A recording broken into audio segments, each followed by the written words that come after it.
Here we go. We are live. This is Senate Finance. This is March 21st. We've got two bills we need to get out of here today because they need to go out, which is the climate change cost recovery and at 310, the natural disaster government response and recovery bill. We have one other bill to get out of here, which came to us yesterday, I believe, which is miscellaneous ed. We'll do that tomorrow. And then hopefully you'll be free. Okay, and there is, we'll get to it, 310 fiscal note. All right, so we're gonna start with 259 and Ben, asked you to, can you tell us why you support this? I read it all across the hall for it. You can't go until somebody else goes up. Okay. You can just stop when we move forward. Is that how it works? Yeah, well, we can't take any action, but normal, yeah, so if you want to keep taking tests. But we don't retake testimony for those who want to hear. Okay. Okay, so Ben, the floor is yours. Thank you. For the record, Ben Edgerly Walsh with the Vermont Public Interest Research Group, or VPIRG. Here to talk about S259, the Climate Superfund Act. I have brief remarks prepared on why VPIRG supports this bill. I also have submitted testimony and can speak briefly to essentially the structure of the bill and what would flow from this bill being passed. If that would be helpful for the committee. I also printed copies of that, although I guess maybe that was redundant. We have a handout. Great. So let me just start with why we're here, why we support this concept in this bill. So VPIRG probably goes without saying, strongly supports S259, in particular with the improvements made in Senate Judiciary. For the simple reason that the cost of the climate crisis is staggering. It's obviously already impacting Vermont in very significant ways. And we believe that Vermonters should not have to shoulder that responsibility alone, that the parties responsible for creating the climate crisis, which is to say the largest fossil fuel companies in the world, should pay their fair share for the costs that Vermont is incurring. As you know, historically in the climate space, VPIRG really is focused on initiatives that would cut carbon pollution. That, of course, is not what this bill is about. This bill is about the response, adaptation, and resilience that we need to invest in the face of the climate crisis. I also want to note that, in particular, from our view, this is really about the sort of medium to long term impacts and investments we need to make in the face of the climate crisis. As you discussed yesterday, obviously, were this bill to pass, there would be likely a legal challenge and also a several-year-long rulemaking process that was lengthened at ANR's request to allow them to ample time to do that work and to have public participation in that work as required by Vermont's environmental justice statute.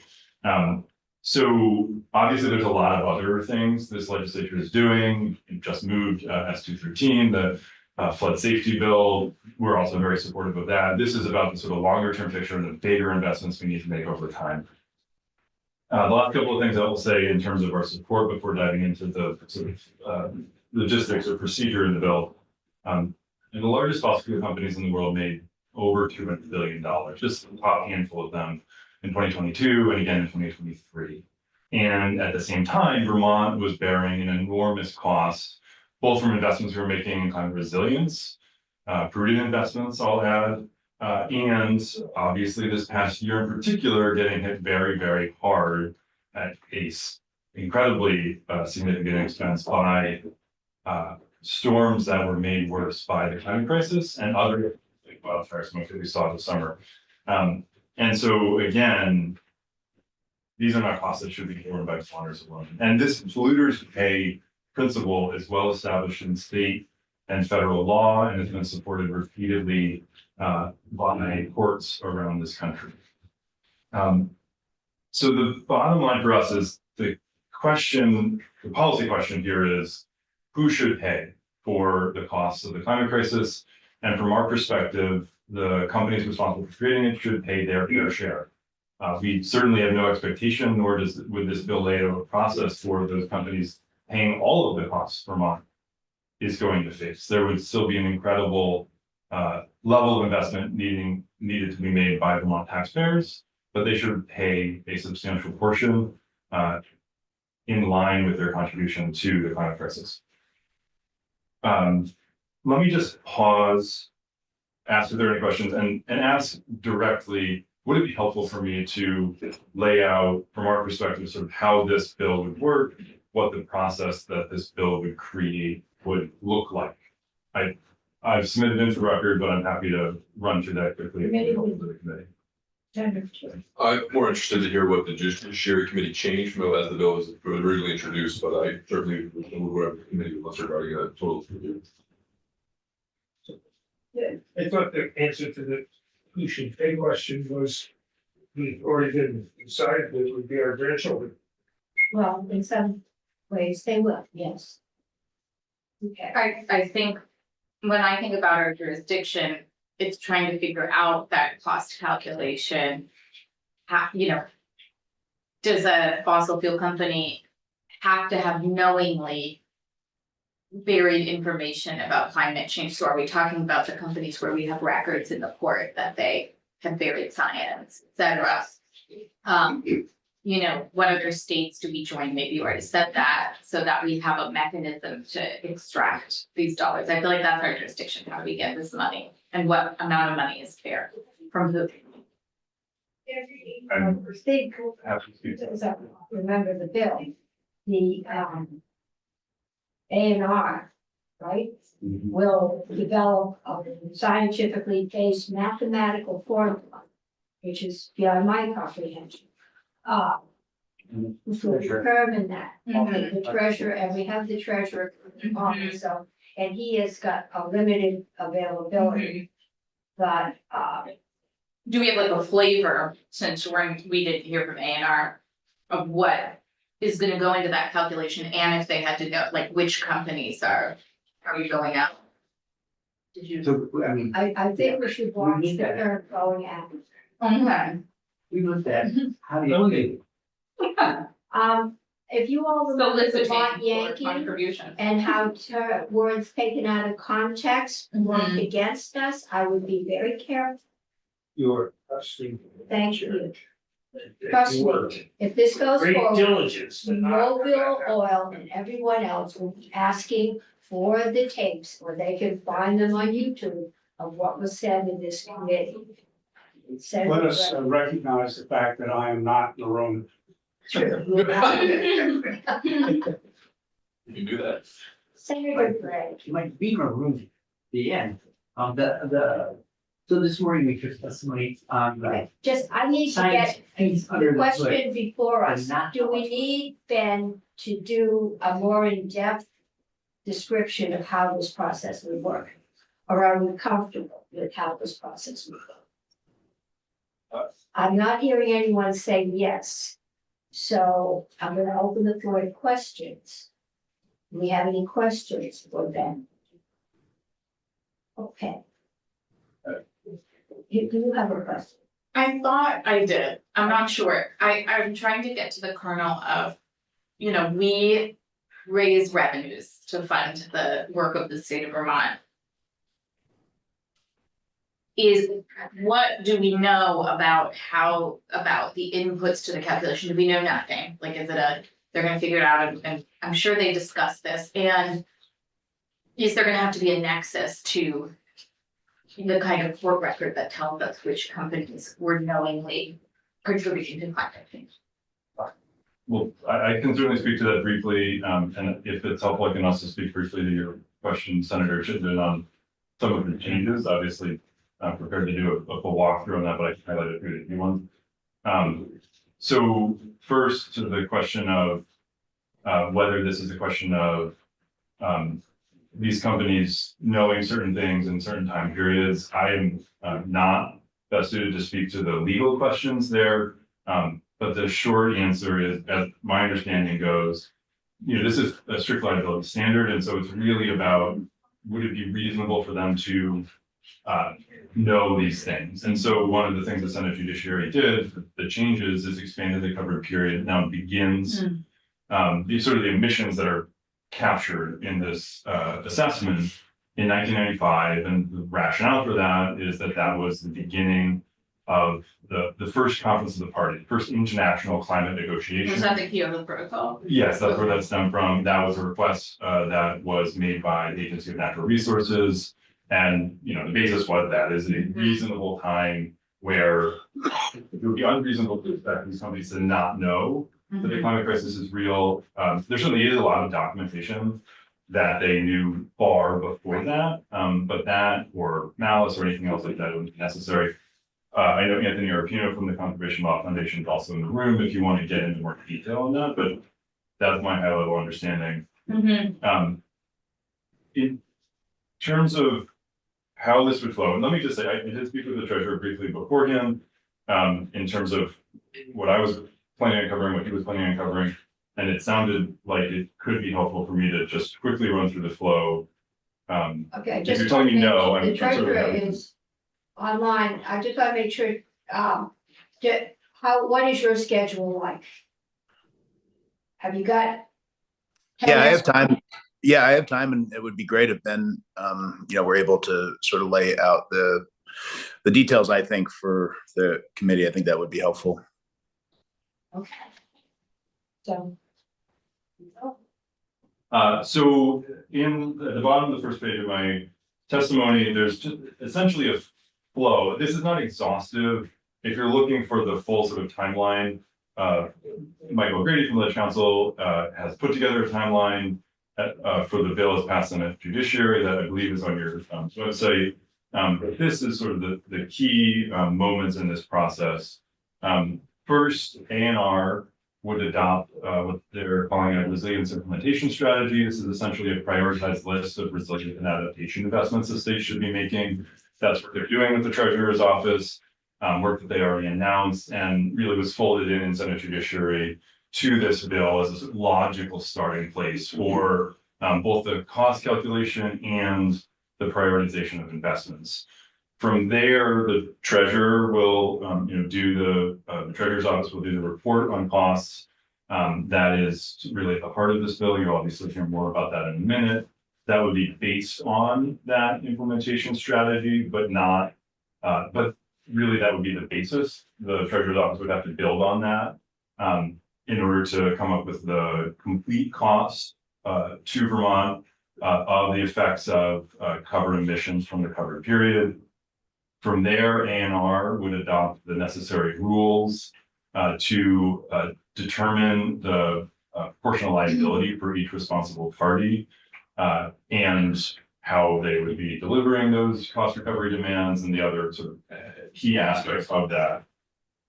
Then they would issue the cost recovery demands. 6 months after that, would the required payments, that would be when the payments would be required to come in. There's the option for responsible parties to essentially have a payment plan, but that would be where the first ones would need to come in. From there, the funds would go into what this bill calls a Climate Super Fund Cost Recovery Program Fund. And that is where the investments would be made from. The funds. It's gonna be on in 2 minutes, and you had questions for him. I know, I hope they don't cut veggies. In the next 2 minutes. Huh?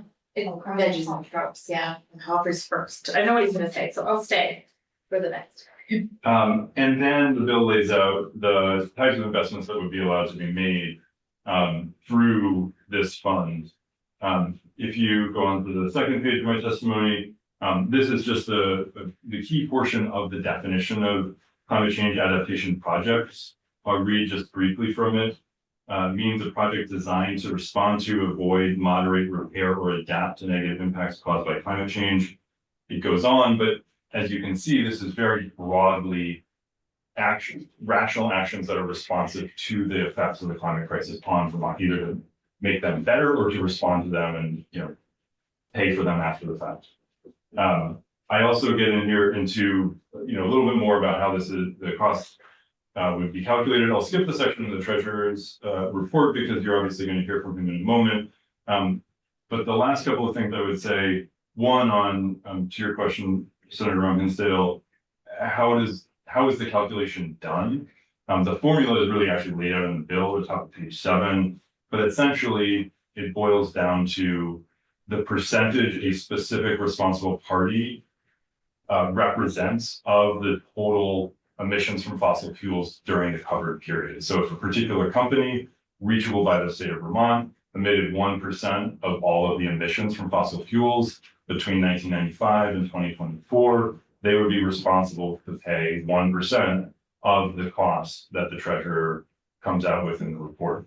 And the last thing I'll mention is to your question on, what is this based on? Senate Judiciary took extensive testimony. Senate Natural also heard testimony this morning on attributional science from a professor at Dartmouth, who's really an international expert on that, and from Richard Heedy, who has done a lot of work to understand the exact amount of extraction coming from each of the major fossil fuel companies around the world. And they both expressed confidence that this is a very feasible, doable program based on mature science. So thank you for taking this. I did a sort of a simple, how did this choice get made question, and that is extraction. So was that because that's maybe the easiest one to sort of meter, as opposed to combustion, or basically it assumes all fuel extracted is combustible, so unless you're looking at emissions related to the extraction process itself, right? So it's actually extraction and refining in the definition. That was a change made late in Senate Judiciary. It had included other activities before that. Okay. I don't want to characterize their thinking on that, but I would say from our perspective, those activities that are really at the beginning of the process are the simplest and most comprehensive to get the data on. Richard Heedy in particular spoke to the comprehensiveness of public data around extraction. I would also say that he stated clearly that it would be important and also very feasible to not include activities like manufacturing of plastic, for instance, where fossil fuels end up actually being embedded in a physical product rather than combusted. But again, that is all very knowable data. And lots of oil also gets turned into lubricants, so they can parse out what became fuel for end use, like Yes, heating, driving, and everything. yes, that's exactly right. It's very briefly, and then I'll let you hear from the treasurer to the question of what were the changes made in Senate Judiciary at a very high level. I will highlight a few of them. One, the covered period was expanded. It had been basically the 20 years starting January 1st in the year 2000. Now it begins in 95. It ends at the end of this year. And I already spoke to the rationale for that. Second, as I mentioned, the timeline for rulemaking was expanded at the request of the Agency of Natural Resources. Third, they clarified that the costs that are going to be calculated must be not just to the state of Vermont as an entity, i.e. the government, but the state and its residents. And lastly, again, in the treasurer's report, it laid out in more clarity that those costs, one, should be categorized, and two, that they should be inclusive of the effects of the climate crisis on Vermont and the cost of investments we need to make to reduce the effects of the climate crisis as two different sort of categories in that section. Okay. Any other questions? Thank you. Thank you very much for the opportunity. Okay, and now we have Treasurer Pichek with us. Welcome. Well, thank you very much. Pleasure to be here. I know Senator Ron Hinsdale had a question for you. And then I think, how do you see your role in this, and can you handle it? I think Yeah. that was related, which is this seems like a really big charge, and you're assisting ANR and I think the Office of Climate with this calculation, but, you know, people are really gonna have to trust this calculation, so methodology will have to be somewhat transparent, and it just seems daunting. So I just think our committee specifically needs to make sure we understand how we're thinking about going into making this calculation. Yeah, no, for sure. I think that's right. It is an important calculation. And, just to mention the climate resiliency strategy, that component that ANR is working on, that's something that our office and ANR plan to do together. That was something we announced in early January before the legislature even came back to session, that we wanted to focus on that resiliency strategy, because we thought that was a really important part of the future for Vermont and its economy and its communities, and that we know that climate is changing in the ways that it is. It's going to cause more and more pressure in terms of flood events and the like. So that's work that we're going to be intimately involved in. Then when it comes to sort of calculating the cost of the climate, the climate impacts, both retroactively and prospectively, it kind of harkens back to an analysis we did while I was the commissioner at the Department of Financial Regulation that looked at the change of our climate and the impact it has had on the insurance industry.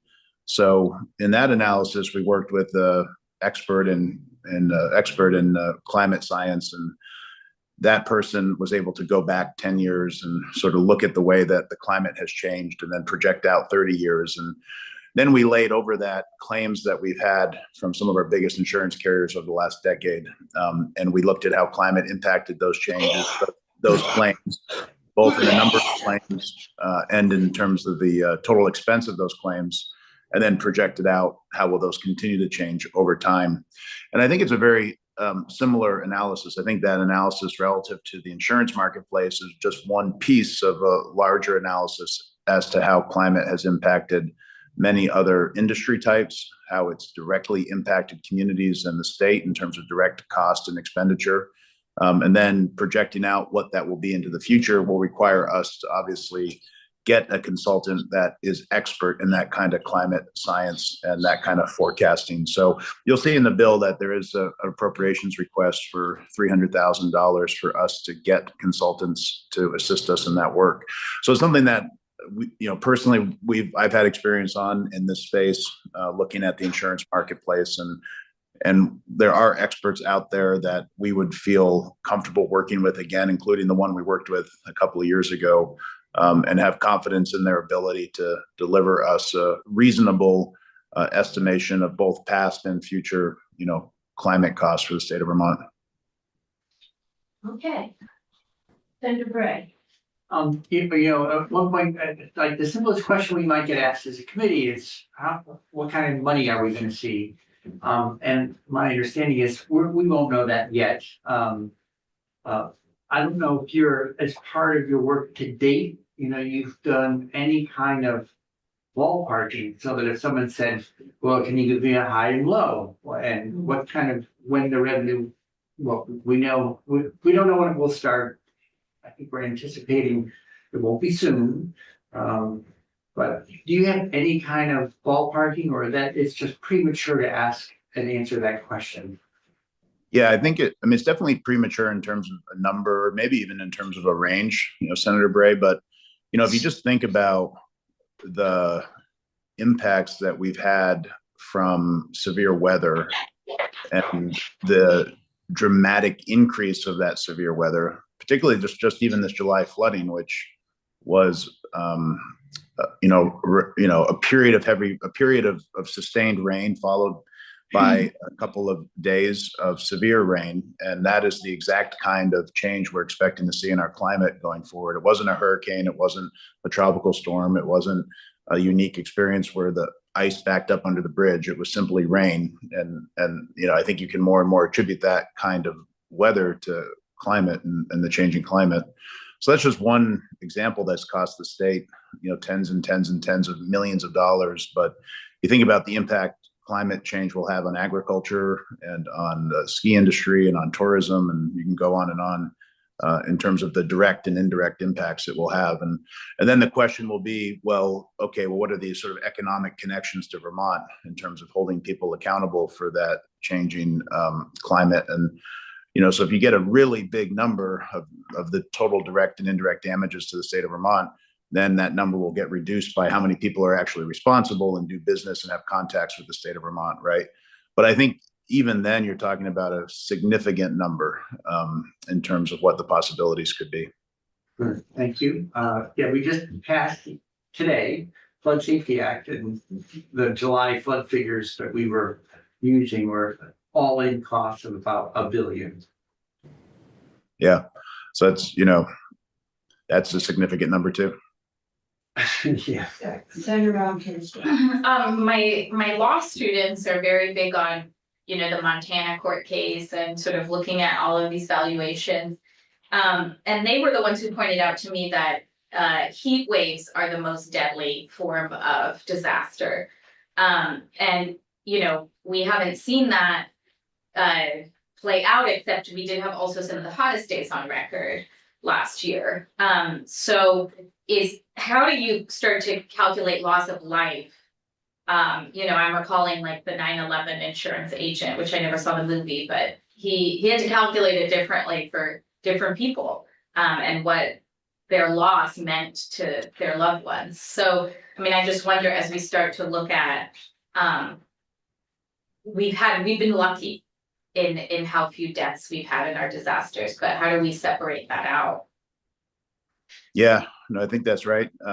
Senator Rahm Hinsdale, and, in Vermont, we're not, we're susceptible to that kind of severe heat because we are not built infrastructurally with air conditioners in many Vermont homes or public places. And that's something that we are certainly vulnerable to experience. And that, and also just even, the quality of our air at various times and challenges people have with that, and that can lead to fatality as well. So, no doubt on the health insurance space, it was something that we wanted to look at more closely before I left DFR in terms of what are the impacts of climate change on health insurance. So in terms of how do you quantify that, really there's, on the one hand, there's no way to really quantify a human life. In terms of the value, it's something that's beyond value, but there is obviously an economic value as well. That is a number that you potentially could arrive at to determine how much economic benefit that individual would have brought to themselves, their families, the community, and that would have been lost because of their passing in a disaster of whatever type. So that is potentially something that will be included in the analysis, but there's certainly a lot, as you just heard from Senator Bray, they're calculating over $1 billion of damages, and we had very few loss of life in the storm. So there's still obviously going to be a very significant direct and indirect cost, even excluding the cost of human life. Okay, any other questions? Our jurisdiction is the revenue, which might or might not count. Okay. Any questions? Anybody else? If not, I would love a motion. Senator Bray. Mr. Scribe, you've got your sheet. And Chair, I would Mark, move favorable report on draft 2.1 of 259.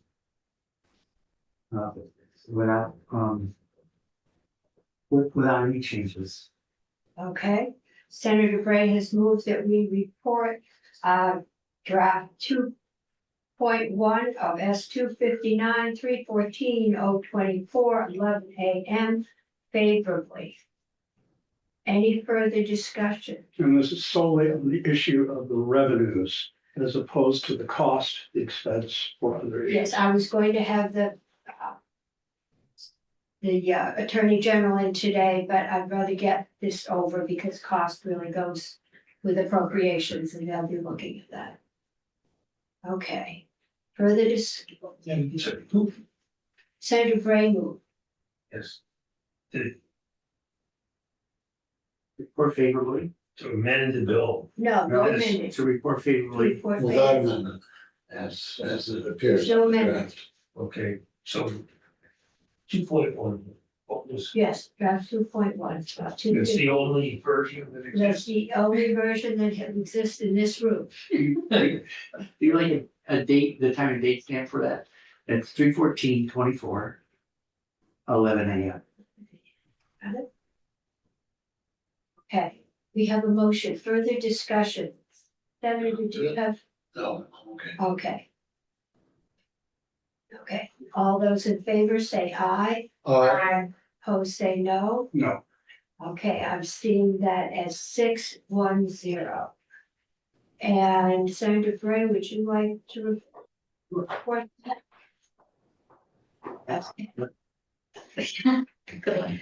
okay. That's going to move us on. What about that? Oh.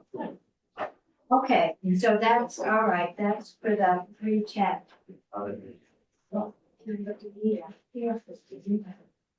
Okay, we're going on to 310, which is an act relating to natural disasters government. Response, recovery and resiliency. This is 310. The sponsor chair, Senator Hardy, went through the bill with you along with Tim Devlin. And it has to come out today because it has a lot of appropriations. If you weren't here, it is posted on your website, or you may even have a copy on your desk. Which, no, that's the housing bill. I have a copy on my desk, if you can find it.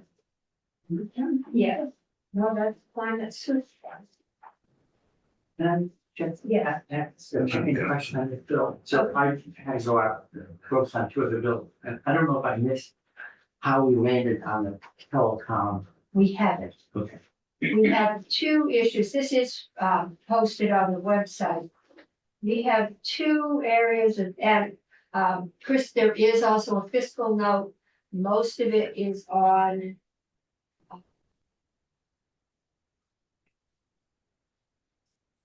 So Matt, saying, where is this posted? The fiscal note might not be on. No, it's on the page. I'm looking for the bill. Oh, the bill should just be on the page, also have paper copies. With paper copies. I know I said, No, I have them right, okay. I know I That gave would you be yesterday as well. More. Yeah, I think paper copies would be helpful because it could be easier to find the two sections that we have jurisdiction on. Thank you. One is section 1 through 4. In there is a fund. We're not, well, we let that stand. There isn't any money. Okay. There is a section 4 fire service. I'm trying to find it. Because those aren't the numbers I was looking, oh, here it is. An amount not less than, so this is the Fire Service Training Council, and it's on page 5.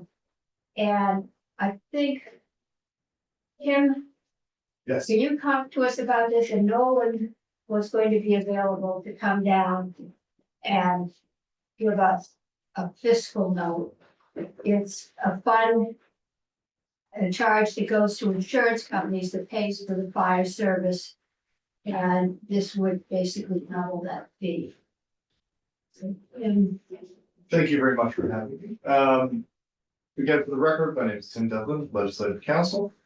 Let's see, I believe the committee has access to what is draft 6.2 of the strike all amendment that came over from Senate Gonzalez. right. Indeed, section 4 pertains to, let's see, the Fire Service Training Council is codified in Title 32 VSA, section 8557. This is on page 5 of that bill. And let's see. This proposes to amend that statutory language by adjusting, let's see, we can see on line 10 here under subdivision A1. modification from 1 million. So let me just read this thing, so it's more context.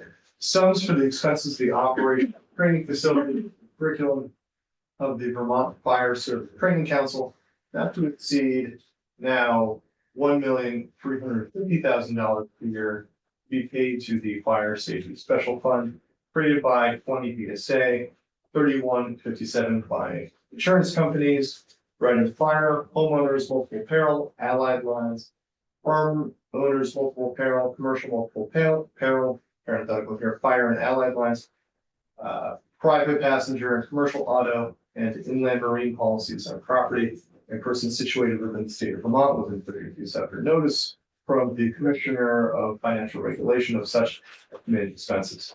That was a long sentence. We can see there's an increase here of $150,000.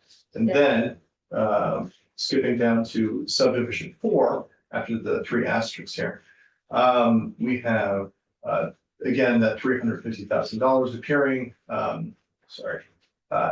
as $300,000, which is a $150,000 increase over what is currently in statute, to be specifically allocated to the Emergency Medical Service Special Fund established under 18 VSA, section 908, for the provision of training programs for certified Vermont EMS first responders and licensed emergency medical responders, emergency medical technicians, advanced emergency medical technicians, and paramedics.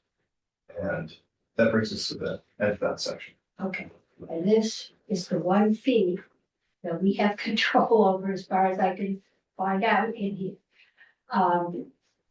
Everything else is an appropriation, but I don't think there's going to be much money to appropriate, so this may be one of the major increases we can give, and Nolan, can you tell us how this works? I think the last time I was told we touched it was in 2016. I can give you the whole history. Okay.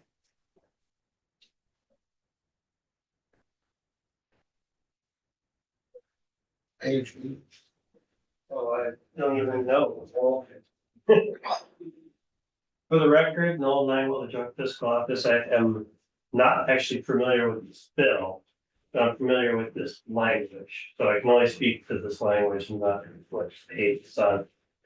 So currently there's we weren't sure whether to call it a fee, a tax, an allocation, an assessment. We don't know what to call it. Jen and I had this conversation on the stand the other day. But essentially, $1.2 million is assessed on insurance companies, as we just heard about. It's actually a statute, and fiscal notes are probably. The fiscal note is probably a link to the statute, but right now statutory is $1.2 million actually a statute. And the way it's taxed is DFR looks at the insurance companies that were mentioned. It's about $1 billion in premiums. There's about 297 companies that pay into this currently. And what it does is they look at their percentage of the total premium written, and they're assessed on a percentage of that allocation. So the company that pays the highest pays currently $79,000 a year, and the company that pays the least pays $21. So what this would do is this would increase it by $150,000. And so it would just kind of go into how that's allocated. What's happening now is that 1.2 million is divided up into 3 pots. 100,000 goes towards fire training. 150,000 goes to the EMS training fund, which is what we're talking about, and the rest goes to the Fire Safety Council. It was last increased, the Fire Safety Council, in 2016. You are correct. It was 950,000 and was increased to 1.2 million. Sorry, 1.2 million. The EMS training fund was created in 2011 with an allocation of $150,000 and has never been increased. So what this bill is trying to do is increase that allocation, or double the allocation from 150,000 to 300,000 to go towards EMS training, to go into the EMS training fund, be used to EMS for EMS training. Okay. Questions for Nolan? So this would be spread out over based on their premium, so. Yeah. probably not a big hit to any. There's about $1 billion in premium, Okay. to give you a sense. About $1 billion in premium written, so this would be an increase of $150,000. You couldn't find a round number. Well, there, if you want the number, I'll find it for you, somewhere, like 890. But it would be divided to the insurance companies according to Yeah, the more premium they write, the more. they Yes. pay. I have the actual number and who pays what somewhere, but Okay. Okay, any questions for Noel? Christine, Madam Chair, I would have said exactly the same thing Olin said. okay. So that is the one area. We hope we can maybe just something in this bill. Next, we are going on to the one place of contention other than the cost of this bill, which is, got Tim, and we've got Nolan. So Barb Neal, Barb is On the screen. Barb is on the screen. Okay. So Barb, can you fill us in on what the thinking is, why you want to require, I guess, all mobile phone providers or all phone service, voice and mobile, to notify their customers when there is an outage, that a phone out, a cell tower phone outage. A telephone service provider outage.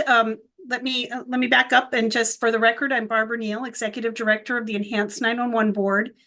And when we were asked for input on S310 by Senate GovOps, we provided pretty much three major recommendations. One was that we be given the authority to collect certain data from VoIP service providers to improve the effectiveness of emergency notifications to the public.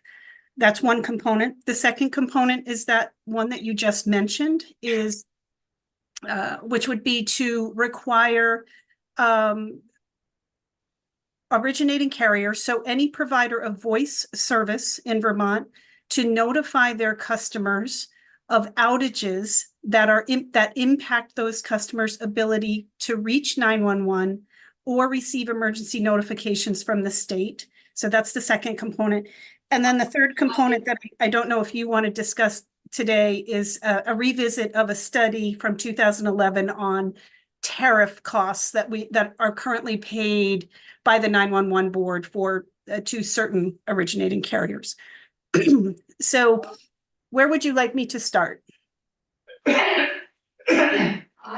Senator McDonald has a question. Okay. Where I would like to start is, what are the threats to the emergency notification system that currently exists? So we know what it is that we're trying to fund. Sure. So currently, well, Vermont Emergency Management oversees the public notification system in the state, including notifications that go to the public in times of natural disaster. The 911 board supports that function by providing the customer information for all wireline subscribers in Vermont that receive service from either an ILEC or an RLEC. So that's the traditional landline telephone service providers in Vermont. We have that customer information. We deliver that information to Vermont Emergency Management for use in these public notifications. Using a different mechanism, in some cases, emergency notifications are also able to be made to wireless customers in Vermont, either through the wireless emergency alert system or through VT alert system. And those both, of course, are managed by Vermont Emergency Management. I'm sorry, go ahead. You were saying that you can send alerts to hardwire phones, my phone. But that comes over a cable. I have Comcast service, but you can send a hardwired phone, an emergency notice. I've never gotten one on my phone. On my home phone, I get Vermont alerts all the time on my cell phone. So there is a component of Vermont Alert that you can register for and sign up for certain alerts. Other alerts are delivered through that system, and Eric Forand actually could speak much more precisely to this. Other notifications can come through that system or the wireless emergency alert system, regardless of whether you've signed up for it or not. I would like to add that we currently have records for wireline customers. And when I say wireline, I mean traditional, like really legacy telephone service providers, the hardwired landline phones that some people still have in their houses. Yeah. We have that data. We do not have data, and this is what we are looking to get. We do not have customer data from VoIP service providers, which would include. Don't have my data from Comcast. Correct. It does not include, we do not currently have the authority to collect customer data from VoIP service providers like Comcast or Charter, and there are others. So we have added recommended language to get that information so that those individuals, yourself included, apparently, will if you receive voice service from Comcast, would receive public notifications issued by Vermont Emergency Management. So we would collect the data like we do for wireline companies, and we would provide it to Vermont Emergency Management as we do with the wireline information for use in that system. Okay, so what you're asking the VoIP people and the wireless people to do is to provide you with their customer data? Certain customer data, correct. Okay, because I was getting the impression you wanted them to notify their customers. Well, that is a separate thing. So there are actually three. There is a component where we seek to obtain customer data from VoIP service providers, part one. The next part is we are seeking to require that all originating carriers provide a notice to their customers when their service is experiencing an outage. So how can they notify my cell phone when they're having an outage? Well, there's a couple ways they could do that. One is they could maintain some sort of registry that you have elected to sign up for to receive those notifications, which gives them an alternative way to reach you. That's one method. Another method, and actually what's defined in S310 as the minimum requirement, is for those carriers to publish the information on their publicly facing websites. So customers would be able to see if their carrier is experiencing an outage. Those carriers are currently required to report service outages to the 911 board and the 911 system provider when certain thresholds are met.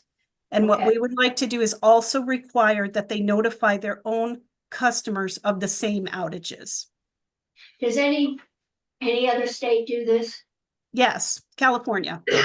California. Yeah, there may be others too, but I'm most familiar with California. And you may recall, Chair Cummings, that several years ago, we were developing an outage notification rule. And at the direction, I believe it came directly from Senate Finance, we based the thresholds used in that rule on the California thresholds. So that outage notification rule is already in place. And we're looking to just extend it at a minimum to also include a notice to the public, which is also required in California. So we're not asking companies to stand up any infrastructure. Just do all they've got to notify you of is when they have an outage. I'm trying to figure out what that has to do with floods and disaster. And when I've been in other states, when there was a tropical storm headed there, I got a reverse 911 call from the police department recorded saying there's storm, tropical storm headed, you will be notified if you need to evacuate, here's where you would go, and there's evacuation routes, I'm sure California has the same thing. Mhm. I would think that that would be not knowing when there was an outage necessarily, but knowing how do you notify people that the water in the creek behind the house is likely to be coming into the basement in a couple hours and you might need to evacuate?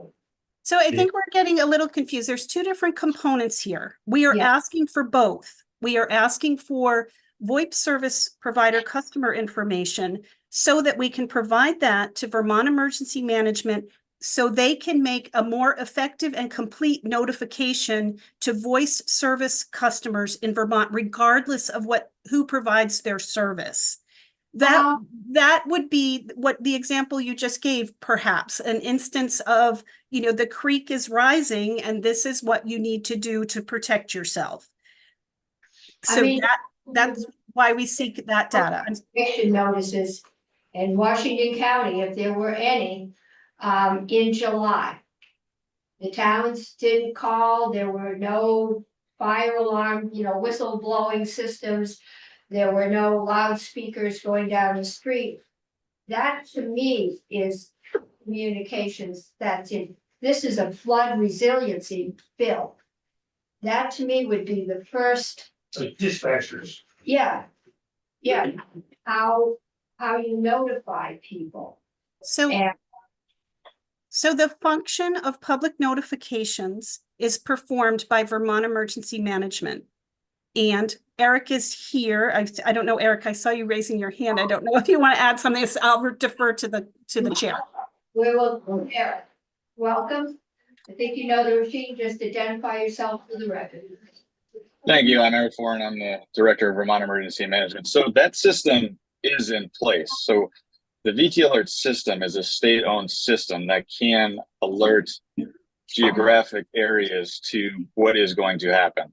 We also provide that to towns. If towns, whatever your town is that signs up, let's say, I'll use Middlebury as an example. Middlebury can sign up as an administrator of VT Alert, and we give them this very robust system that they then can use to notify their citizens. So when the water is rising, if the town of Middlebury is an administrator in VT Alert, they go in, they can send out an alert message that will go to landlines. So I use the term landlines pretty loosely, and that's the first hole that we see. When it goes to landlines, it's not getting every landline. There's certain landlines that are hardwired, we'll call them, and then some are VoIP. So the VoIP is a hole. So when we hit the button for landline, because we have a triage system, meaning that if there is an event, we have certain levels of alerts we can have. The first one is reverse 911 because that goes to people's landlines and that's not as intrusive. So we use those for, let's say, a lost person, or if there's a warning versus a dire situation, we might send it to reverse 911 because it's just your house phone. It only goes to the people in that location. But one of the things specifically that we're speaking about here is the whole. If you, and it sounds like you might be one of those where you're on VoIP, you won't get that reverse 911 call. So that's hole number one. If it's an issue that's very urgent and it's pertinent to all individuals in that area, whether they live there or they're just driving through, we can send out WIA messages. So the wireless emergency alert system. The state has to do that. The town will call us and we can do it just because it's a very powerful tool that will basically set off every single cell phone in a geographic area. So if we want to hit every single person that has a cell phone standing in Middlebury, we can do it and we can send that message and we can send it so someone driving through Middlebury from Massachusetts will get it. So for example, when you were out of town, if you're in North Carolina and you heard a hurricane alert, you probably got a WIA on your cell phone because the cell tower picked you up as being in that area. It didn't care that you were from Vermont. It just knew that you were in that area. So we have all those capabilities already. What we're trying to do, and another part of this actual S110 is to give some money for this, but we're trying to get every individual in the state of Vermont to sign up for Vermont Alerts because there's a passive part of it, meaning that they can just receive messages. They can say, I want all messages on weather alerts. I want all messages on fires. I want all messages on even parking alerts in their towns. So they can do that passively. But then we also have the ability to push things out, like when things are bad. And you probably saw that last year with a snow squall, us and the weather service will push out these messages, and every single phone, wherever you are, will ring. We're very cognizant of the fact that, you know, for example, there's 500 people at a play somewhere, that every cell phone is going to ring. So we don't do it often. It has to be a very dire situation, but we have all those capabilities. So the whole is the VoIP that we're looking for. And when Barbara talked about The VoIP them notifying, go ahead, ma'am. provides your cell phone. I don't know who provides your cell phone, this is the company, but when you get your phone is hooked up to a cable provider. And so you get bundle packages, you can do your phone, your TV. Right, you're getting it through the internet and not through a regular. Right, so those are the ones because I got the alert for, I was in Pennsylvania and not coming home until Tuesday, and got the alert in July, about the rain on Monday, and I kept going because I thought I should be here, and because I wasn't sure I could get through if I waited till the next day. So, but I have VoIP at home. No, I've never gotten a notice over VoIP. I get them a lot on my cell phone, but And that's the exact problem we're trying to fix, ma'am. yeah, do we know how many households just have VoIP and nobody has a cell phone? Because that's the group you can't reach. I would bet they're probably, I don't know if they'd be older people because they'd probably be sticking. Well, we look at it as a two-tiered system, meaning that reverse 911, including VoIP, would be one level, the less intrusive level, because that's your house phone. And then we look at level 2 as cell phones, because that's everyone, whether they live there or not, or just driving through or have to be sitting in the park that day. So there's different tiers to it. So we want that first tier 911 to be every house phone to ring, whether it's VoIP or hardline. That's the idea. What you need is the information, you need the customer information from the VoIP people so that you can notify them if there is a flood coming or a tornado. Okay. Yep, that's exactly it. It's a area for improvement we found after the flood. And then you had asked a question about the having them tell their customers if their 911 capabilities are out. So we get notifications from other providers, just so we know that, for example, the town of Weston doesn't have 911 service in case something comes up. So what Barbara was talking about is if the customer provides other means of communication, like an email, or there's a potential for them just to have social media pushes or broadcast in some other way. So that person sitting at home that looks at their phone and thinks that 911 is working fine, but when they actually need it, it doesn't work. So it's a way to tell them, hey, something's going on here. You need to be aware of it. So a couple different ways that can be done, but that's the idea. I mean, sometimes I remember from the last discussion in the California, they're just changing the battery in the tower and it's out for 20 minutes. How long does it have to be out? Usually that means the electricity is out. So yeah, it could mean the electricity's out. It could mean someone with a backhoe dug something up they weren't supposed to. It could theoretically mean that it's down for maintenance for a bit. But the idea is that in 20 minutes, that person having a heart attack needs 911. They don't want to fumble with their phone trying to figure out that it's not working. You want them to already know that it's not working, and they go to their second means of communication. To their what? second piece of communication, which means they need to have a cell phone. Go to the neighbor's house or Could I add something here, please? Yeah. Okay, so there in the outage notification rule, there are certain thresholds that must be met before the carriers are required to report to the 911 board of an outage. Those same thresholds I would anticipate would trigger any notification to the carrier's customers, but that would be resolved through rulemaking. How long does it have to be out before 30 minutes. 30 minutes. And if you're a VoIP provider, there's a certain number of customers that need to be impacted. If you are a wireline provider, traditional wireline, it's 25 customers or more. And there are thresholds for wireless providers that are relevant to the service they provide. So a certain percentage of their service area being out. So So that 30 minutes and a relevant number of subscribers impacted.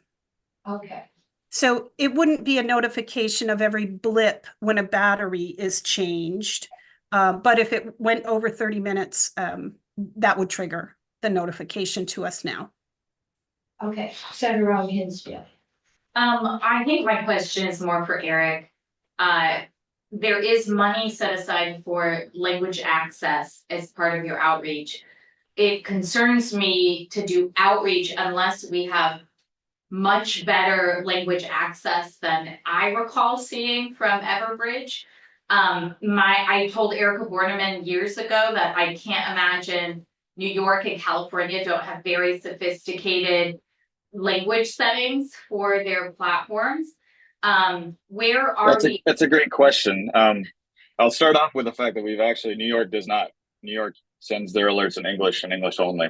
So we are trying to be more progressive than them and trying to work. And actually at the end of S310, there is a project with us and the Media Broadcasters Association of Vermont to work on that specific problem, language accessibility, both as it relates to hearing impaired and the 13 languages that are spoken in Vermont. So that is a latter part of this very same piece of legislation, is trying to facilitate that. We're trying to work with Everbridge, and they're not being as productive as we hope they'd be. So we're trying to push them.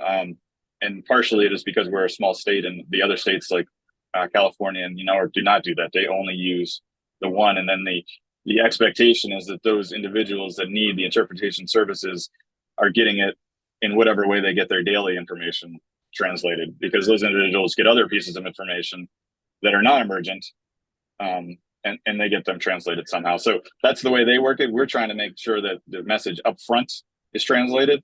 It is a process, and we are working on it. Like I said, it's part of this bill to actually convene a working group with us and the Media Broadcasters Association of Vermont, as well as some of the broadcasters directly. When I went on the Everbridge website, and I hope we can acknowledge there's more than 13 languages spoken in Vermont, but when I'm sorry, I thought that was the state. I thought the state came up with that number. The state probably did, and the state's probably incorrect, because I've been trying to do a language access plan, but like they could probably name the 13 top languages spoken, but there are 72 languages and dialects just in the school district. When I went to the Everbridge website, they had information that said you can click to get other languages provided and have voiceover notice if those aren't necessary, if either you need special, you either don't have the literacy or you are blind, so that you can get the voice information. Yep. So we have both of those capabilities. So we have messages and alerts that can go out and you can listen to them as opposed to read them. The second part that they talk, right. The second part they talk about is just using Google Translate. That's their solution. Yeah. Yes, and that's what we've decided as well. So we agree with you that Google Translate isn't effective, and that's why we're convening this working group to try to find a different solution. But that's Everbridge's solution, is Google Translate. Well, then I support what you're doing. I'm grateful for that. I'm recalling when we took testimony in the fall, and I'm sure Senator Cummings knows this well, there was a local alert about the Wright Dam, and it used the word breach. And even in English, that was taken to mean a number of different urgent things by a lot of people. And then trying to translate that into at least 13 other languages is extremely scary. So my pitch to you would be that the working group has to think about not just a system that takes the words and puts them in another language, but a quality control mechanism where you're working with a local nonprofit like Language Access or Language Justice, and making sure those words make a lot of sense in the other language.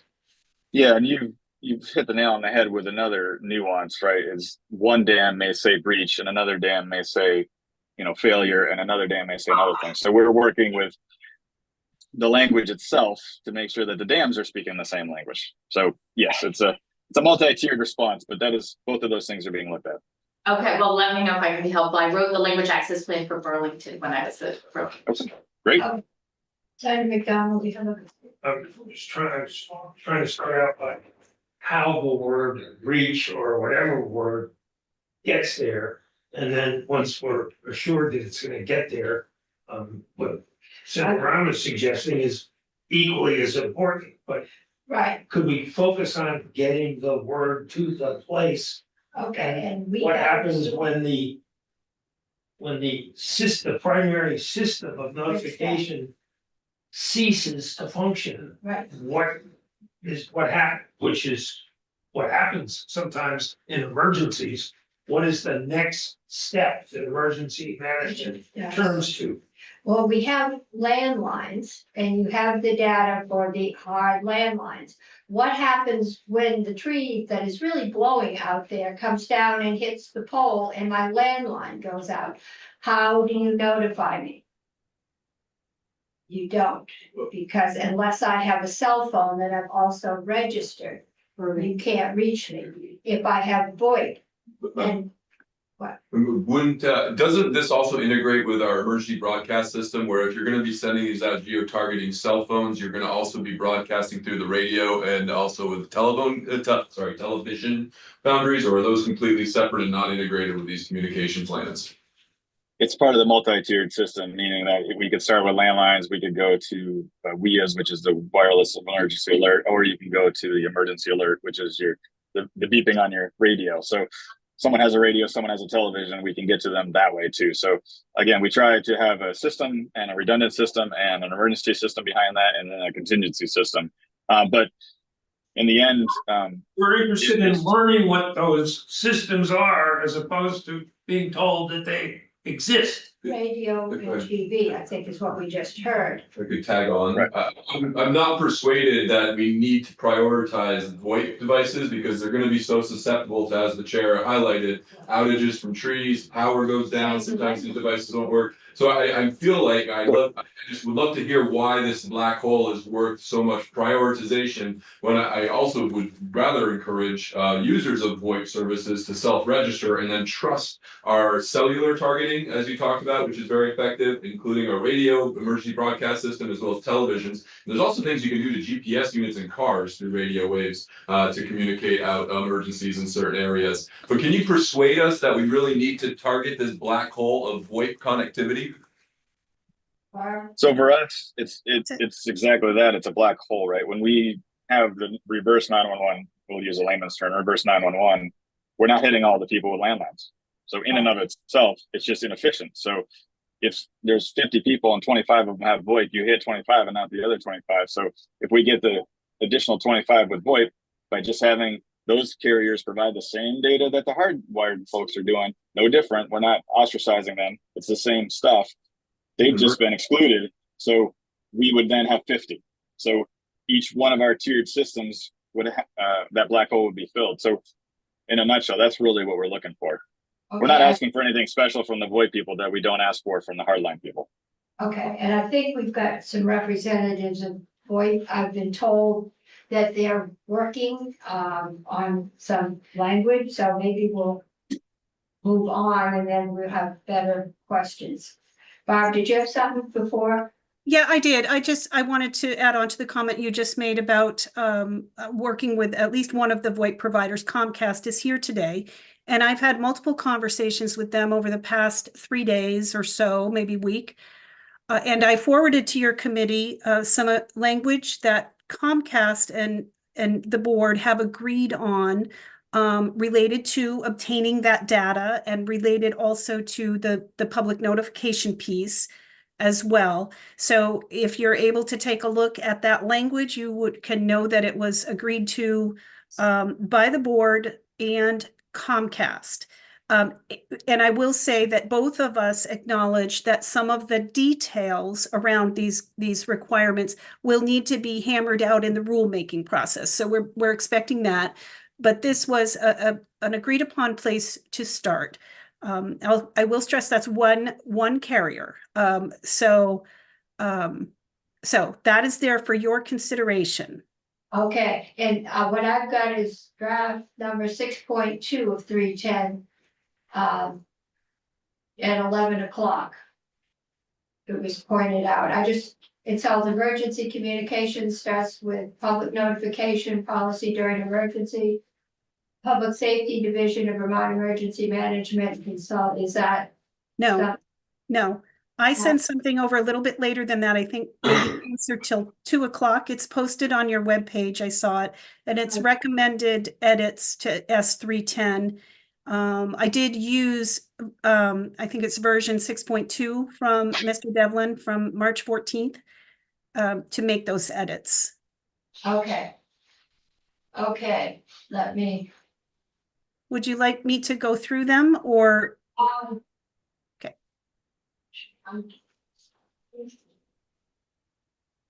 Let me see.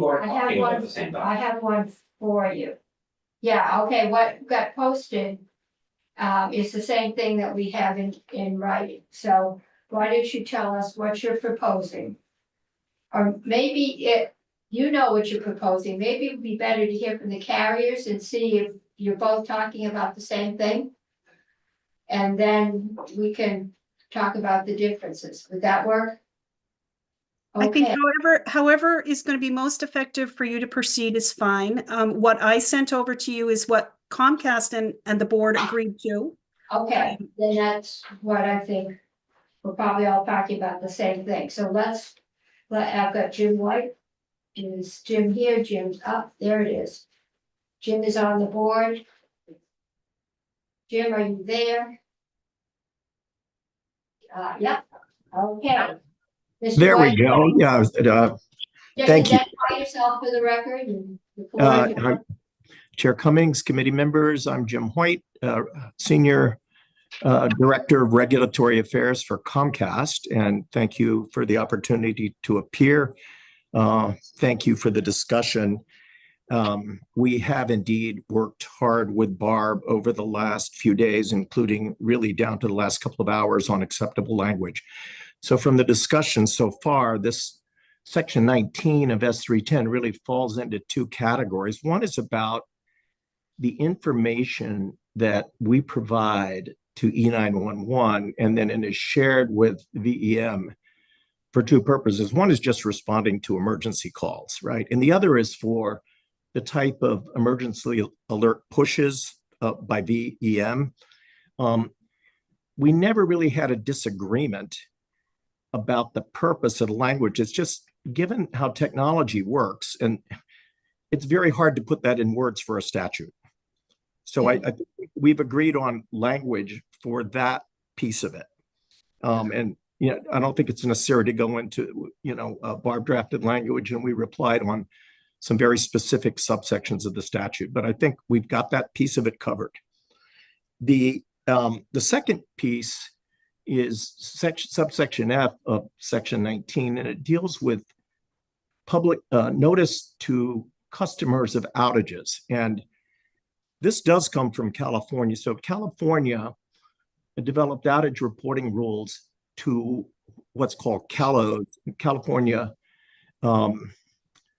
Office of Emergency Service. A couple of years ago, they developed outage reporting rules to CALOS, and Vermont basically adopted those. There's some minor differences.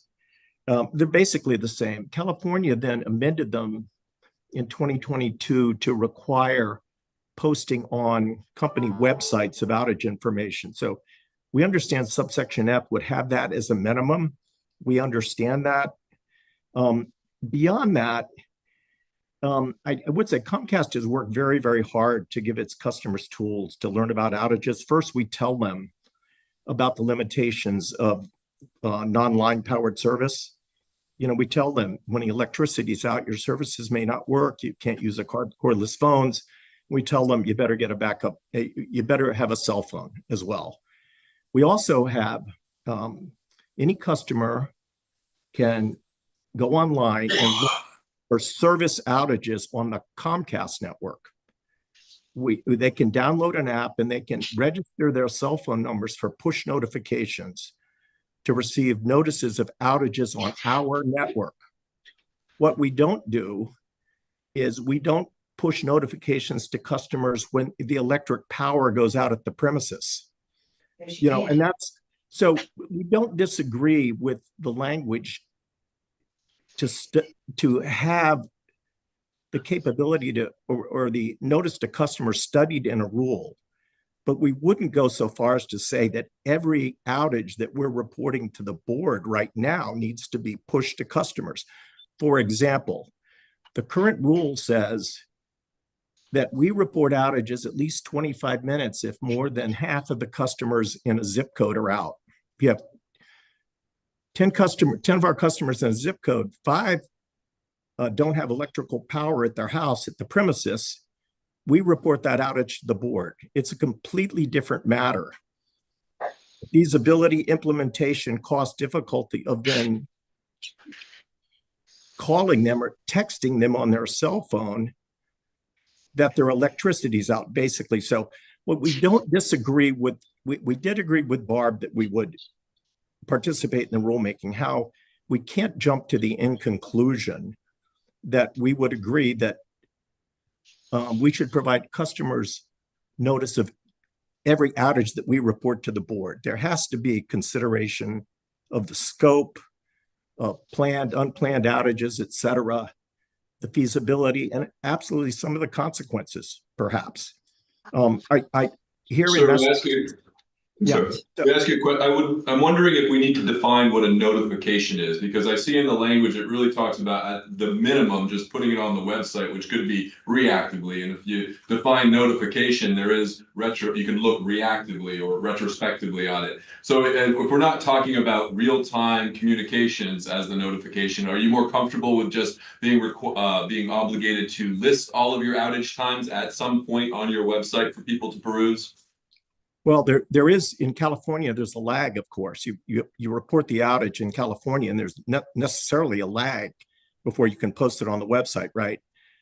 So just practically. So many of the outages are resolved before they're even posted. You know, so that's one thing. The outage, Comcast doesn't see the posting on the website as that problematic, provided it's more the pushing of notices to customers on their cell phones when electric power is out at their house. That would have to be studied in the rule during the rulemaking. So we did agree with Barb about engaging in a rulemaking on that, and we're certainly not going back on our word on that, but that deserves serious study. Okay, so you're okay with this? You've got a new draft. Sorry, we haven't had time to read it, but as a replacement for section 18 and 19 and probably 2021. I assume you've seen this because I think this is what we're being told you agree with. Comcast, yeah, the language Barb has provided is we've seen. Okay. Yes. So, Yeah, I'm not trying to undercut Barb, but just the rulemaking would be a lot of serious discussion would have to occur in the rulemaking, but we're ready to engage in that. Okay. Senator McDonald, do you have a question?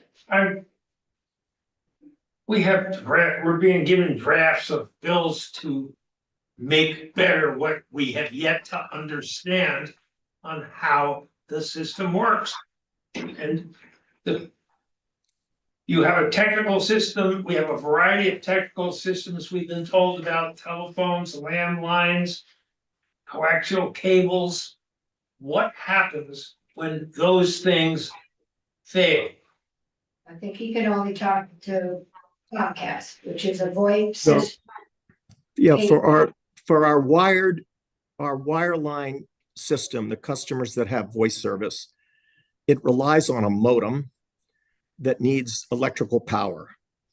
So if the electric power at the house goes out, a circuit breaker, whatever, for whatever reason, unless you have a backup battery, the modem will not work. And you can't make a call. You can't make a 911 call. You can't receive one. So we do offer backup batteries. We offer a module, 6-volt batteries you can get at the hardware store that will provide service up to 24 hours as long as our network, and as long as the tree doesn't fall on our network as well. So we offer backup batteries. But that's really how our system works. And that's not just true of Comcast. that is one instance of how a small part of your system would work in the event. Your entire system, If, like, so our major, the wire comes down, so that doesn't activate the battery that they have gotten at the hardware store. What happens next? right, so our major hubs, head ends like that are powered and with backup generators. Also on our, Your wire comes down and the backup generator. if a wire is severed, whether it's fiber or coax or whatever, it has to be replaced. You have to roll a truck and replace. Now we do, if it's for the major lines, we have redundant fiber paths. So, we have redundancy for reliability, but basically if there's a break in our line, someone has to go fix it. Yes, Spencer, Yeah. we're dealing with emergency systems. And emergency systems are designed for when there are emergencies. Right. And when we ask what happens during an emergency when one of these systems fails, the answers we get are things that will take place when the truck gets there down the road, which may or may not be passable. Or we learned that the folks were wise to have gotten a battery a month earlier to make their system work. But in emergencies, how does the emergency response bureaucracy deal with the emergency? I think what we're seeing is that we do not have an emergency system. Well, then do we have a different agency that is in charge of? That's what we're trying to set up. But Okay. but if I may, I mean, some of us grew up in places that have emergencies that you cannot prepare for, earthquakes, tornadoes, split-second emergencies, where things go out on you quickly, you may lose all of your system. In those states, people learn to grow up having a plan to go to a specific tree, to knock on their neighbor's door. I mean, at some point, believe me, in earthquake territory where I grew up, you learn things that are non-mechanical to save you, period. I grew up in a house with kerosene lamps. So Yeah, I understand that, but. we have a food bag, you We're know. talking like- about the emergency management Okay, system, that's, okay, and having, we don't have it. That's what this bill is trying It's to less create. with generally not having any 2-minute disasters except a nuclear type of situation. So I feel like you're asking a question that there are answers to in many other states where they have minute-to-minute emergencies. But Vermont would have to develop a siren system for tsunamis, like these systems exist, they've just never been implemented in Well, Vermont. we have town sirens and they used to have there was a curfew. In my hometown, there were numbers and it told you where the fire was, so you could all go gawk. Right, And my grandfather and great grandfather started the fire department, and so we always chase fires. so someone can go ring a bell, but like that's. But that's what we're trying to do, is set up as best we can an emergency management notification system. And Barb, you've got your hand up. Thank you. Sure. So thanks, Madam Chair. As you were talking, I was just kind of reminded about how we were brought into this conversation to begin with. And that was to improve the government's response to natural disasters. And I think it's safe to say that everyone here in this room and everyone probably everywhere would prefer a world where there was never an outage in any critical system or technology ever. But if I may, the wise among us, be it a wise government or a wise service provider or a wise customer, should take appropriate measures to mitigate the impacts of the outages that do occur. And that's what we're trying to do here with the recommendations that we've provided in S310 today. So to improve that emergency notification system by including the VoIP providers, to include notifications to customers who are the ones who most need to know when their service is disrupted and they can't reach 911. So it kind of, as you were talking, it brought me all back to the reason we were brought into this conversation to begin with. And that is to improve the systems that we do have and to improve upon them. I appreciate the opportunity to share that. Okay, and you have agreement, at least with the VoIP people. I don't know about the wireless people. But you can get emergency notice. I get them all the time. If you sign up. But this is the agreed upon language between you and the providers that would get you more into rulemaking about this and participating. Okay. Yes. So committee, we've got two decisions to make, and I'm so sorry to bother you, but Matt Detura from the wireless was on the list to testify. oh, And I all right, just wanted somebody, to- yes, I was wondering he about is, that. no, he is. Somebody asked me to put Jim first, and I don't remember who it was, and I just assumed they were together. So, okay, Mr. Detura, I apologize for my mistake, and the floor, just introduce yourself, who you represent, and the floor is yours. No worries. You're a copy of your test. Excellent. Thank you, Madam Chair, and thank you to the rest of the committee for letting me speak remotely today. My name is Matt Detura.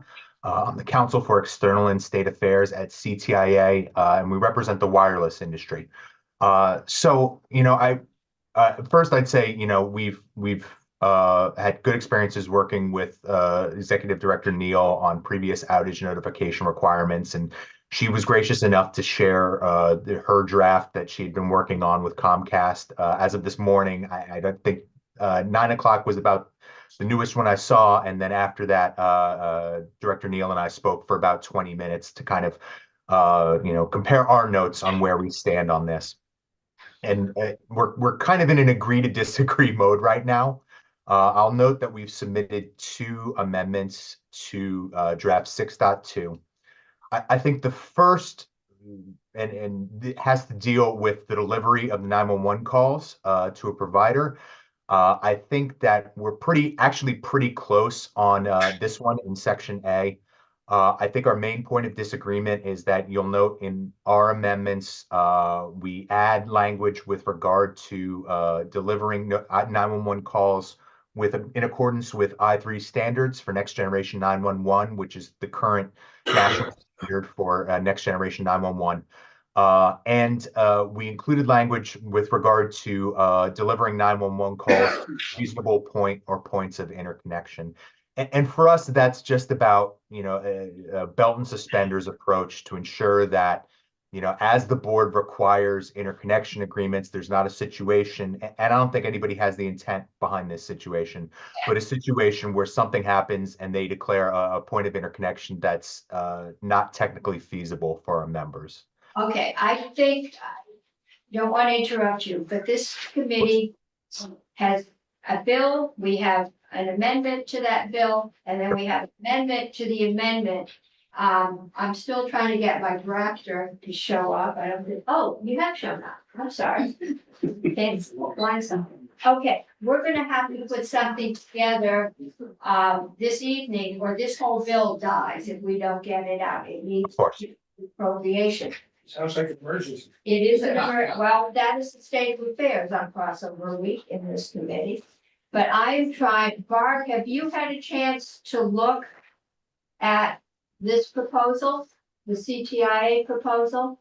I have, and just very quickly to the point that Mr. Detura was just mentioning about identifying a reasonable point of interconnection. I have concerns about that word reasonable just because that introduces a discussion point, right? Of what might be reasonable to me may not be reasonable and probably isn't reasonable to a wireless company, or could potentially not be reasonable to a wireless company. So we've got Senator Hinsdale. If there's a sentence that can go into it that says we're gonna promulgate rulemaking on all of this, and we I think commit to that's that. in here, and that's thought it. that's what everyone was committed to.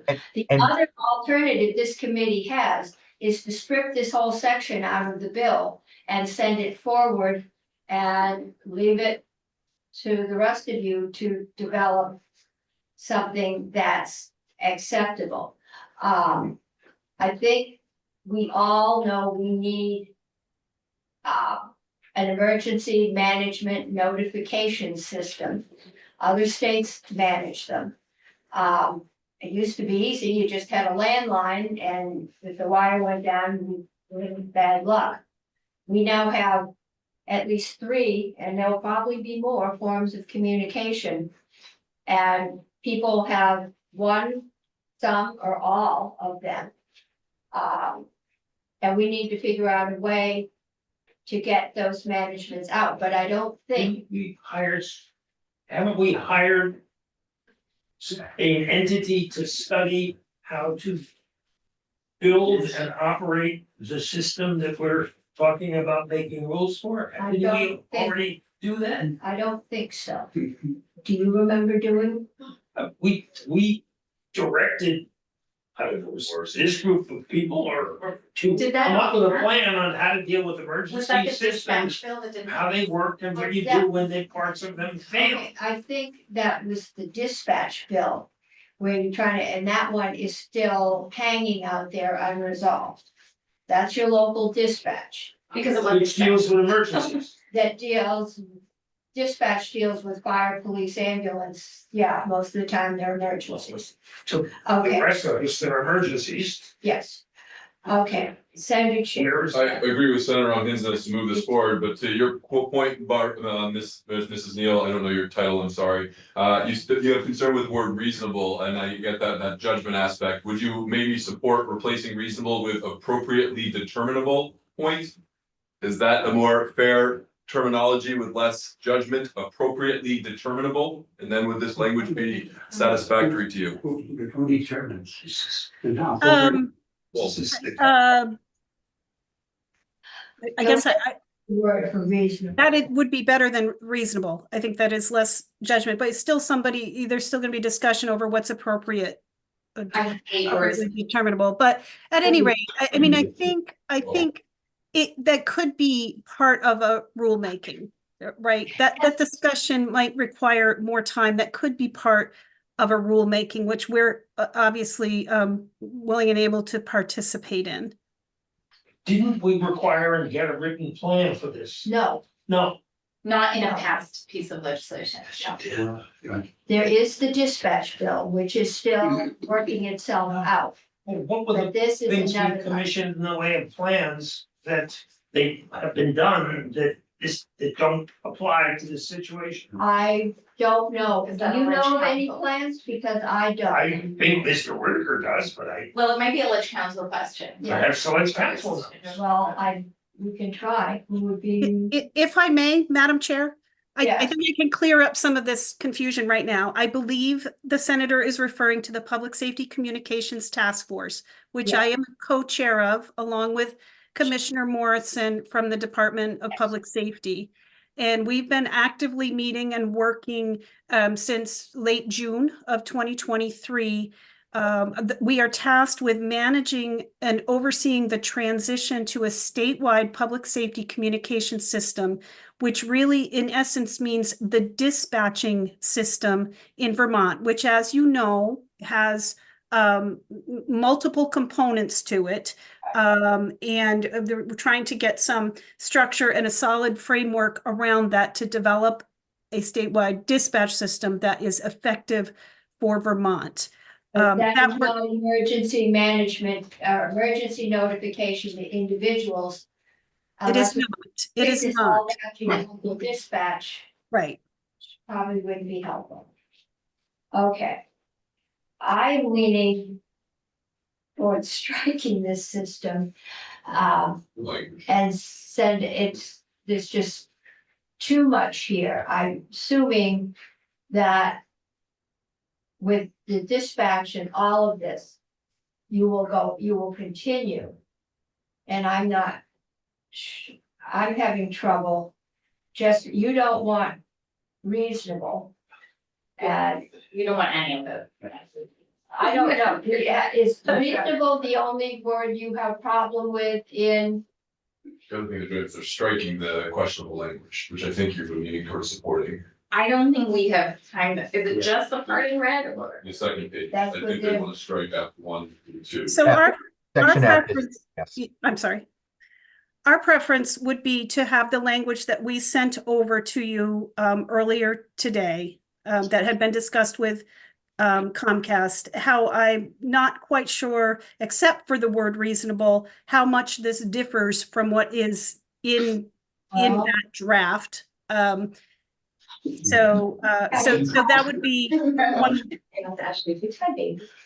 And then we disagree with CTIA's recommendation to strike the entirety of looks like F1, which is the requirement for originating carriers to notify their customers of outages. So we would disagree with that. We believe they should be notifying their customers of outages, just like California does. Madam Chair, may I speak on that point? Yes. Excellent. So to step back a second and to kind of address what I believe Vice Chair McDonald talked about. When there's an outage in the wireless system, it works very differently than there is in an outage in the cable system. And we're talking about the impact on 911 here. When a tower goes down in a wireless network, say the tower gets knocked down outside Fairfax, all right, that doesn't necessarily mean that the consumers being serviced by that tower can't reach 911 for a couple of reasons. One is that wireless networks are designed with overlapping areas of coverage. Okay, so if that tower goes down, they may be able to reach 911 from a tower that's up overlapping in that area. Two is that the FCC has established what's called the all calls rule. And in short, it's this. If your service goes out on a carrier's network, but another carrier can take that call and get it to 911, it goes to 911. There are other backups for wireless service as well. If you're on a Wi-Fi network, you'll be able to get through to 911. And things like Apple putting together their satellite SOS coverage mean that sometimes even when you're not on a carrier's network or a Wi-Fi network, you can still get through to 911. Yes, California has required outage notification. I also worked on the Cal OES proceeding. We had some pretty significant disagreements with California there, and I think we continue to. And I think the issue is not, you know, if we have to put information on a website, I think we could figure out how to do that at the end of the day. The question is that good policy? You know, we would be providing notifications of potential consumers outages to 911, which, by the way, we already do to the FCC when the user minutes threshold is met. And we already do to the 911 board when the smaller user minutes threshold that we came to a compromise on with the board is met. So now this is asking for a third layer of notification at a time when generally our people are out there trying to get the network back up. Okay. And now have to deal with 3 layers of bureaucracy before they can go out there and do that, and paperwork updates at the time that this work is being done. That concerns us, I believe. I also think that the very nature of wireless service is that you're constantly moving in and out of areas. You could step across a line and be serviced by a tower in one area or not by another. You may have an 802 number that's in Vermont. You may have it outside of Vermont. I can tell you truthfully, my wife is a Fairfax native. There's an 802 phone right in our house right now. I live in Maryland. In fact, I have a 202 number. I live in DC. And I think we're concerned that if you're trying to tie people to an address, you can do that for cable service, which goes to a house. You can't do that for wireless. So we're concerned about consumers getting notifications that they didn't sign up for. So it's not like when you sign up for VT alerts and you say, hey, you know, I want to be notified when something happens in Middlebury. This is us doing our best efforts to reach out to you, whether you're in Vermont or you're on the West Coast, and notifying you about an emergency that may or may not impact you. And I'll tell you, our carriers, I think, do an excellent job of reaching out via social media, via public safety on their websites. You can go to, I think, any of our major carriers' websites. They all have pages propped up. Check their social media accounts. When there is something like the flooding in Vermont last year, I believe DPS, and I don't want to put words in anybody's mouth, but DPS's feedback was generally on the record that wireless networks held up quite well. So with regard to reaching 911, One of our major concerns is that the other difference between us and cable is that we have multiple wireless carriers competing with one another. I went onto the California website for one of our carriers yesterday to kind of refamiliarize myself, since it had been a couple of years since the Cal OES proceeding. And what you'll see is spots of little red outage networks to notify a customer. And by the way, as Jim noted, these happen after the fact, right? Because when there is an unplanned outage, the nature of it means that in a certain area, we may not be able to know exactly who's there, and the customer may not be able to dial out normally who's there. That doesn't mean they can't get to 911. Means they may not be able to dial out normally and complete a call there.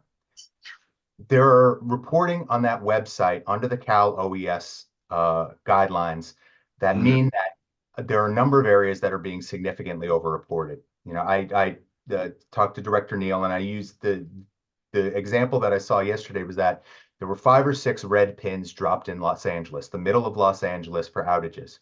Outages that were not the carrier's fault, by the way. They were all labeled with cable cut, which means that either a backhoe came in, as we discussed previously, or vandalism, or something beyond the carrier's control happened. More or less. Sorry, go ahead. I hear what you're saying, Mr. DeTora. What I'm reading in F1 that struck is that it says in accordance with rules adopted by the E911 board.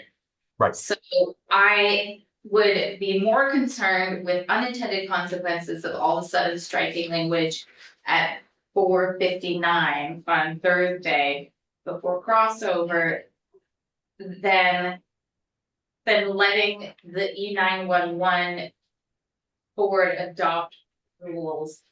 And whatever we can do to just focus our energy on the rulemaking process, which I think is going to be better equipped than the 7 of us on a Thursday evening to make these decisions.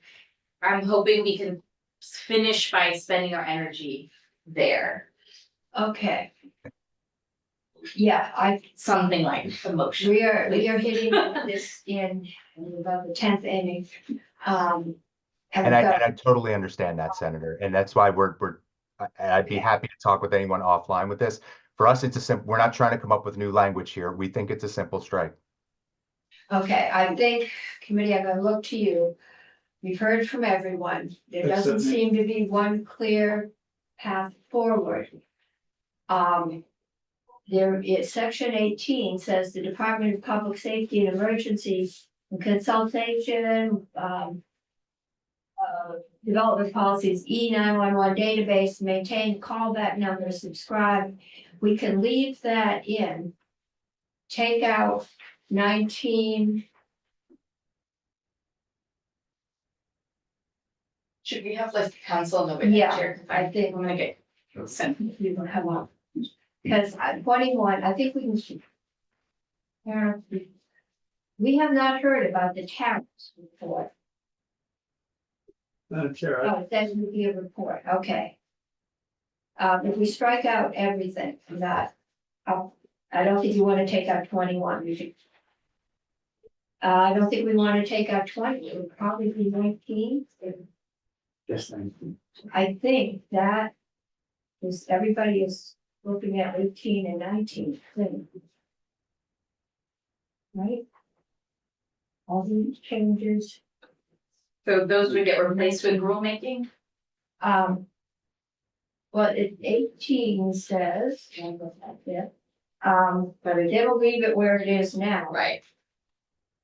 18 says, yeah, emergency management shall develop a policy for the use of E911 database, maintaining callbacks, and effectively expeded during emergencies to reduce risk of harm to persons and property.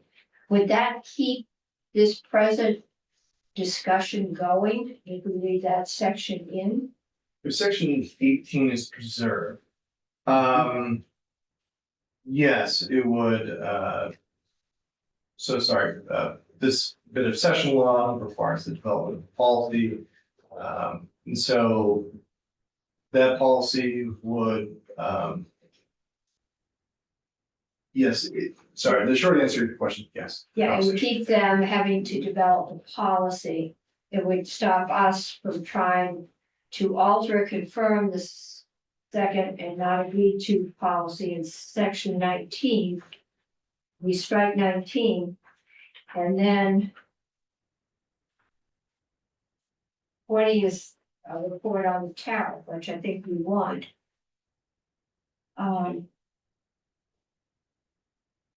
And then, yeah, 21 is language of fixed services. I think we want to keep all of that in.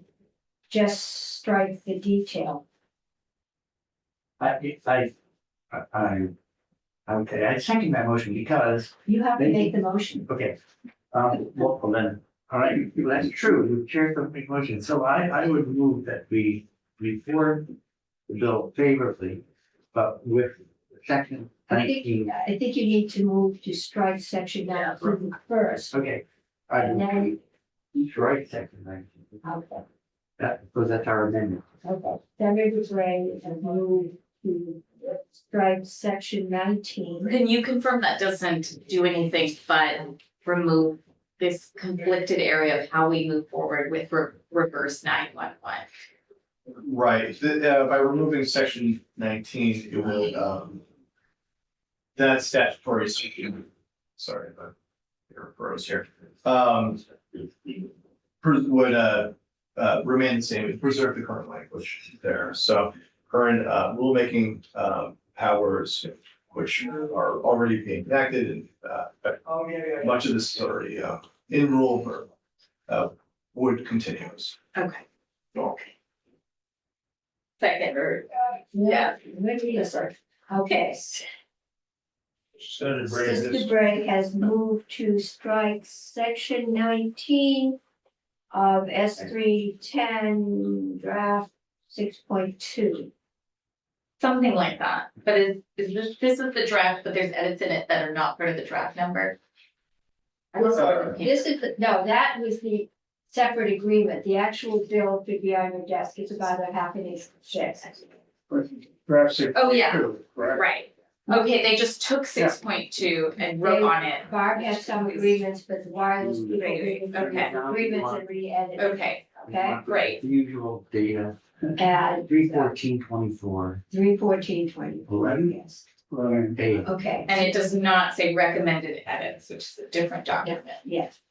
This just strikes section 19, which is all the conclusions and sends it back to the drawing. Yep. Okay. Any discussion? If not, all those in favor say aye. Aye. Opposed say no. No. Okay, so I think we've got a 6-1-0. Okay, Senator Gray. Madam Chair, I would move that we report favorably draft 6.2 of S310 as so amended. Okay, we motion to approve 310 draft 6.2 as amended, which is striking section 19. Further discussion? If not, all those in favor say aye. Opposed say no. I'm hearing that as 6-1-0. Yep. Okay. All right, we need to get this up. I don't know who's going to report this. Who would like to report this? Would you like? Hey, sure. Okay, all right, I can report it. I've been in now, so it would actually it's probably better, I think, for you to do it. I'm just, when it comes to telecom stuff, I'm happy to do that, so. I'm not sure how we need to do an amendment to strike section 19. I have a draft currently working. I'll provide the community assistant with that, and I just need to plug it into my office station there. Oh, you could just email it to the secretary's office. Can that happen?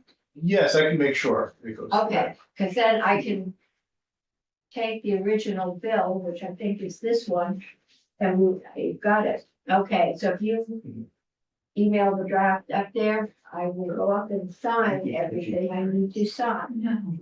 Okay, thank you. Committee, that's, you're gonna get an easy day tomorrow. We have miscellaneous ed. I'm not sure, it just came to us yesterday, I haven't had a chance to read it. We need to get ag up tomorrow. Too. 301. 301.